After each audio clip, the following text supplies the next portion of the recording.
Ang mister na tumutulong maglaba, magluto at maglinis ng bahay, hindi yan under. Yan yung lalaking responsable sa asawa. Ito ang masasabi ko sa quote na yan. Alam mo, kahugot, madalas may stigma sa lipunan natin na kapag ang isang lalaki, lalo na ang mister, ay tumutulong sa gawaing bahay tulad ng paglalaba, pagluluto at paglilinis, iniisip ng iba na siya ay under o underdesire. Pero, hindi ba't ito ay pagpapakita ng pagiging responsable at pagmamahal sa asawa at pamilya? Bakit na ba mahalaga na baguhin natin ang pananaw na ito? Una sa lahat, mahalaga na maunawaan natin na ang gawaing bahay ay hindi eksklusibo para sa mga babae lamang.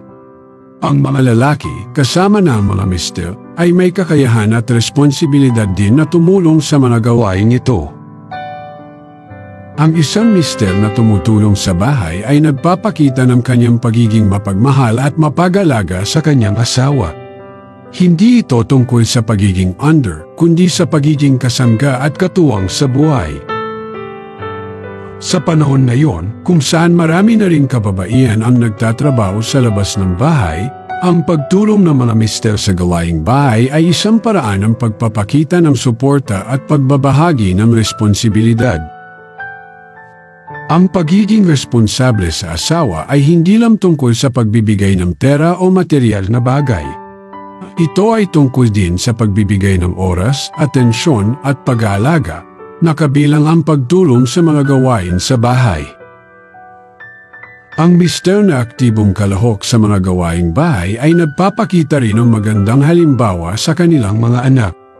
Ipinapakita nito na ang pagtutulungan at pagkakapantay-pantay ay mahalaga sa isang pamilya. Sa tuwing ang isang mister ay tumutulong sa gawaing bahay, ipinapakita niya na ang kanyang pagmamahal ay hindi lang sa salita kundi pati na rin sa gawa. Ito ay nagpapalakas ng bond at pagkakaisa sa pamilya.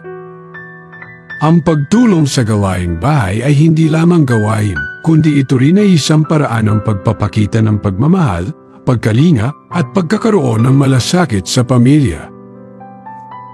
Sa uli, kahugot, tandaan na ang isang mister na tumutulong sa bahay ay hindi dapat tingnan bilang under o mahina.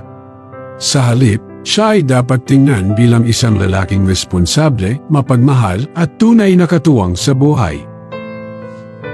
Kaya, kahugot, sa susunod na makakita ka ng isang mister na aktibong tumutulong sa bahay, alalahanin mo na ito ay isang pagpapakita ng kanyang pagiging responsable at mabuting asawa.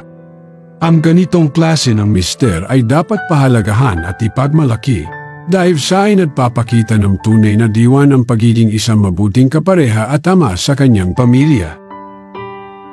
Salamat sa patuloy na panonood at sana'y meron kang natutunan.